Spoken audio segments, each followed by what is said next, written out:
What? What? What the hell is this? Harumph. I didn't get a harumph out of that guy. Give the governor harumph. Harumph! You watch your ass.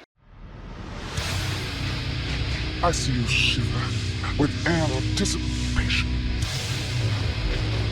Let the show begin. Hey everybody, this is David Heretic coming at you with another edition of Reactions, Reviews, and Rants. And tonight, alright, coming back to U2, yes indeed, U2 fans feeling you. Come on now. Here we go. Before we go any further, for those of you who are feeling inclined to doing all the clicks and the likes and the bibbidi-bobbidi bop, do me a favor before you do all that stuff. Please watch the whole video first, okay? Give me a chance to actually earn those clicks and likes. Now, after the video's done, if you still feel like doing all those clicks and likes, then by all means, feel free to click away. This comes as a request from Steve Smith, and this was actually one of Steve's 3 prioritized requests for the month of April for being a gold tier member on the Patreon page. So, here you go, Steve. Hope you enjoy the show, man. Steve wanted to see me react to this song by U2 called Last Night on Earth. Now, have I heard the song before? No, I have not. To the best of my knowledge, this does not resonate with me in any way, shape, or form. However, there's always a possibility I may have heard the song in passing and I just don't realize it. So as always, if I start listening to the song and I suddenly go, hold on a second there, that sounds familiar, I'll let you know. That's the truth. You know me, I'm gonna be honest with you guys. Let's see, this was posted by the YouTube Blue Room, okay? And the video has 206,000 views. It'll get you there. Other than that, there's really nothing else left to say. Link to the original video will be down below in the video description for your viewing pleasure at your leisure. Let's get started. What do you say? Are you ready? Are you ready? Because here we go. All right, here we go. U2 Pop Mart Tour Live Pro Shot Santiago, Chile. Enhanced audio and video February 11th, 1998. Yeah, this is a full show. I was told to start at 26 minutes flat. So yeah, we're at 26:00. And I'm supposed to stop at 32:08. Well, we'll see how that goes. Sometimes I hit the mark, sometimes I don't. All right, let's do this. All right, boy, let's do this. I went looking.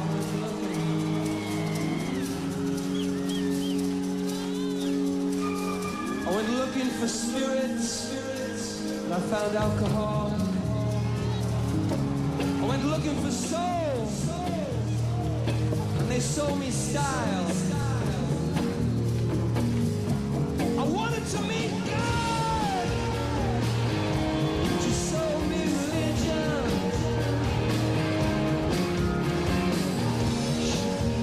The ground is giving way. Cowboy hat, that's great.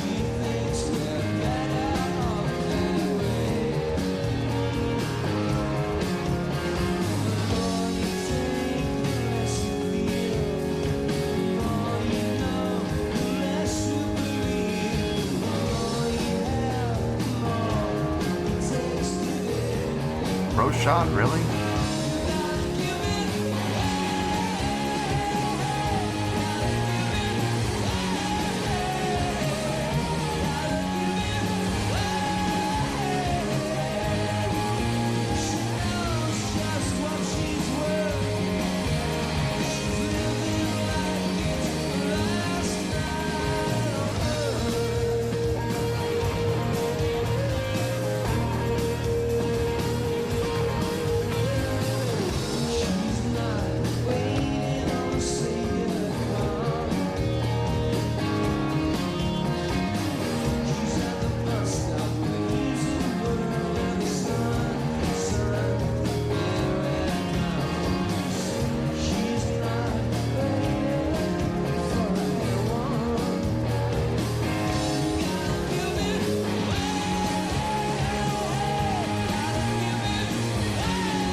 like the chorus. I like what they're doing with the chorus. Okay, let's. I have a feeling we're gonna have a guitar solo. Let's pause. I like what's happening in the chorus there. The main root note of the song is, but we've been in E for the most part. That all the verses have been in E. The intro was in E. The main riff's in E. When they transition to the chorus, modulating up to A, and then following the old 7/4 root pattern. So from the A going up to the G to the D to the A. I like that. I like that. It's nice. A little refreshing. If they had stayed in E, I think it would have worked, but I think it would have started to get a little stale. So doing that modulation up to A, no problems there. I really like what Adam's doing on the bass in the verse. Staying on the roots, down to the 7. Now, and everybody goes down to the 7. And from the 7, he does an L-shaped pattern. He goes D, E, G, D, E, G, do, do, do, do, do, do, do, do, and then back up to the root again. I like it. It's a little bit of movement, but he's not going up on the neck to do it. He's doing it all in the lower register. It sounds nice. It keeps the bottom end full, and yet the bass is still active. It's not just sitting on root notes. Now he's moving around just in the lower register, which I appreciate. I'm digging that. Other than that, he's locked in with Larry. I mean, I still say they're one of the best rhythm sections in all the rock bands in the world right now. I mean, those two, super tight. I mean, they always have been. Guitar playing sounds nice. It sounds good. Bono playing guitar, contributing, and I love it when guitar players, they have a guitar in their hands and they don't play it.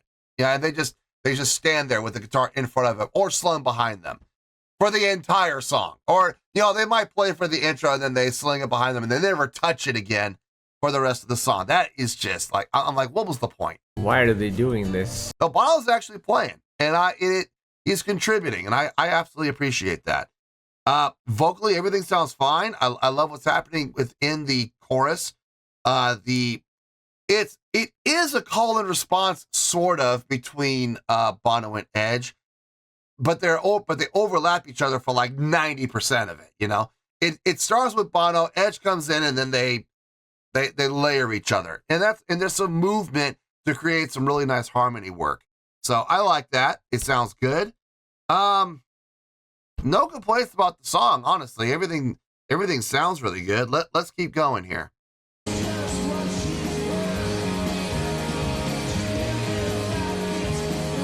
See if I'm right about the guitar solo. I'm pretty sure I am.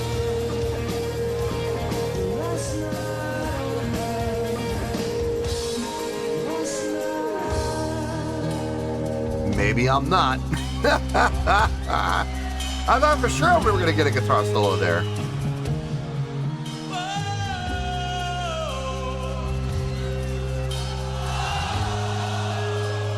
Crowd interaction, that's nice.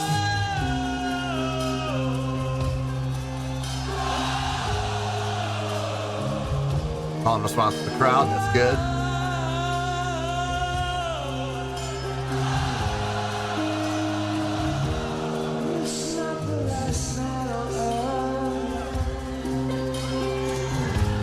South American crowds, gotta love them.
now we're gonna get a guitar solo? Okay.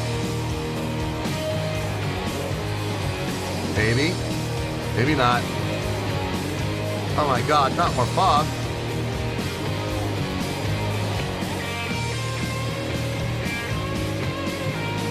Okay.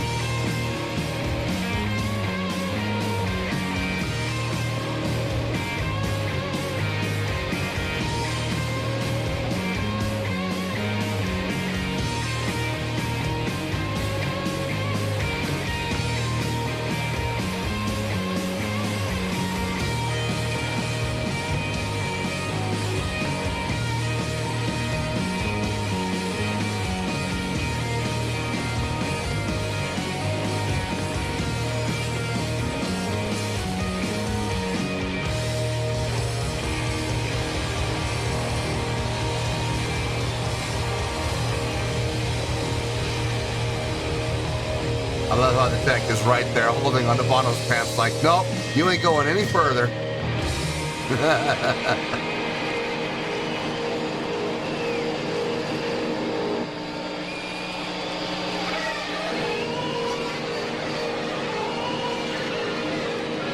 Oops.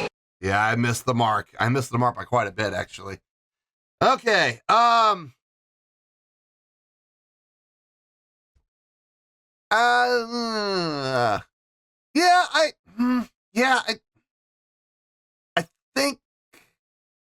think I know where I'm gonna go with this. I do need to think about it though. Let me get my thoughts together. I'll see you in the review and we'll talk about it. Well, there you go, folks. That was U2 with Last Night on Earth. This was a request from Steve Smith. And this was actually one of Steve's 3 prioritized requests for the month of April for being a gold tier member on the Patreon page. So there you go, Steve. Hope you enjoyed the show. I did have to think about this a little bit, but it didn't take me very long. I pretty much came up with a score and what I needed to say to, back that score up pretty quickly. So let's get to the score and we'll go from there.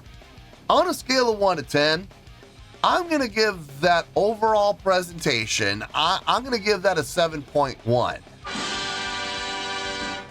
Yep, 7.1. I feel good about that score. Let me tell you why. Why? Okay, first things first, the 7.1. What does that mean? Well, a 7.1 would translate to a really good skill rating. So overall, I think this was a really good presentation. It would also get 4 to 5 stars and a B letter grade. So there you go. 7.1, really good skill rating, 4 to 5 stars, and a B letter grade. B as in boy. Now, how did I come up with that score? So glad you asked. Okay. Is this the best song I think U2 has ever written? No, it's not. They've written far more impressive songs, far better songs than this one. But it by the same token, though, that does not mean that this song is bad. It's easy to listen to. Super easy chordal progression to follow. It's very pleasing to the ear. It's rooted in E. I mean, there's definitely some modulations happening. Like every single time we go up to the chorus, we go up to that A, and that's nice. It definitely keeps things, moving along, keeps things fresh, keeps the song from becoming stale. But it's still a very simplistic song to follow along with. Now, is that a bad thing? No. Like I've always said, simple can be effective when it's done properly, and this was definitely done properly. The chordal progression flowed well. It made sense. It was pleasing to the ear. Now, as far as what was happening from a musicianship standpoint, I always like to give credit to Adam and Larry. I really honestly feel like they don't get enough credit. I mean, everybody focuses on Bono and everybody focuses on Edge. And I'm sorry, but Adam and Larry, in my opinion, are still one of the tightest rhythm sections you will ever find between the two of them. Always locked in with each other. I don't think I've ever heard a song or a performance where they aren't locked into each other super tight. So always give a lot of respect to them. I literally like what Adam was doing especially in the main riff when we're on the E going down to the 7, and he would do that L pattern, 7 8 3 7 8 3. He didn't do it every single time, but when he would do it, it sounded really good. I liked what he was doing. He was moving around quite a bit, but every time he would move around, it was mostly done in the lower register, which I absolutely appreciated. There were a couple times he went up on the neck, a few times, but he didn't, number one, he didn't do it every single time. He did it pretty infrequently, actually. And when he would go up on the neck, he would never overstay his welcome. He would go up, do what he needed to do, and then he would go back down to the lower register again. A lot of respect for him for that. It's a very tasteful playing. Edge's guitar playing on this one, kind of cutting back on the effects. I mean, he had the distortion going, and I think he had a light chorus going, and that's about it. No delay, which was kind of refreshing. I mean, I know a lot of people like, you know, they're like, oh, he relies on delay and he depends on delay. And I was one of those people too, until I started hearing more of their catalog, and I was like, oh, you know, not every song from YouTube requires him to have delay. That's kind of nice. It freshens things up again. This one was a little more stripped down, a little more bare bones basic, and it really kind of allowed what he was playing to come through a little more clearly. So really happy about that. Everything he played sounded really good. Got no issue with that. His strumming, very rhythmically accurate. So I had no issue with anything he did. Bono's vocals on this sounded really good. Everything he sang fit the tone, the mood and tone of the song. So, I mean, it wasn't the most impressive singing I've ever heard from him. No. I've heard far more impressive singing than this, but it fit the context of the song and it sounded good. So again, no issues, no problems. It is a rather simplistic song, so and that's fine. Like I said, there's nothing wrong with that. But overall, I would give the song and the musicianship somewhere like around a 6.8, 6.9, somewhere in there. So why am I giving this a 7.1? Well, I have said this literally thousands of times on the channel. And if you've been watching this channel for any amount of time, you know what I'm going to say. So say it with me, kids. Sing it out one time. A live show can help your score or it can hurt your score. In this case, it helped. It wasn't the most mind-blowing live show I've ever seen from them, but it did enough to get the job done. Let's go down the checklist. Let's see if they hit everything. Stage presence, check. Yeah, they've always seemed to have stage presence. That's never really an issue. Stage energy, yeah, check. There was definitely some movement and motion happening on the stage. I've seen better from them, but I've also seen worse. So this was it for par. Stage interaction, yeah, there was that one time where Bono was going up the rampway and Edge came over to Adam and they interacted with each other, rocked out with each other. So yeah, that's stage interaction. It definitely counts. Crowd interaction, check. Yeah, we had some good crowd interaction going there, especially when Bono took the mic off the mic stand and did the call and response with the crowd. That was always fun. That's always nice. And you got to tip the cap to those South American crowds, man. You really do. They always bring the energy and they always bring the life. So yeah, that was well done. Showmanship, yeah, check. I'll give it to them for sure. Bono coming up to the front, all the way to the front of that rampway to get even closer to the crowd, playing the whole way he did it. I mean, that was fine with that. And like I said, it was really nice to see Bono actually playing the guitar. Can't tell you how many lead vocalists I've seen have a guitar in their hands, and they might play the intro. Maybe they might play the intro before they sling it behind their back, and then they never touch it ever again. It's like, what's the point, you know? No, he was playing through pretty much the entire song, and that was really nice to see. So yeah, overall, taking the live show into account, taking the song into account, taking everything into account, I got a 7.1. Like I said, not the best that I've seen from them. Without question, it's not the best. I've seen much better from them, and I've heard much better from them. But still, a nice job overall. So yeah, 7.1. I feel good with that score, and that's where we're going to stay. So let's wrap everything up here in a nice shiny bow, shall we? We have a 7.1, which is a really good skill rating, 4 to 5 stars, and a B letter grade. Take your pick, I don't care, whichever one of those floats your boat. Final word, final score, I have spoken. Well, that's going to do it for this edition of Reactions, Reviews, and Rants. Hope you all enjoyed the show. Hope I was able to entertain you. If I was able to put a smile on your face and brighten your day, then I did my job, and I'm so glad I could do it. If you guys feel like joining the fan base, go ahead and click on that button down there. If you guys want to like the video, go ahead and like the video. If you guys want to ring the bell, go ahead and ring the bell. It honestly doesn't make any difference at all to me, but if you guys feel like doing these things, well then by all means, feel free to do so. Well, that's going to do it for the night, folks. Thank you very much for watching, and as always, this is David Heretic signing off, reminding you to stay fabulous and support each other. Later. Peace.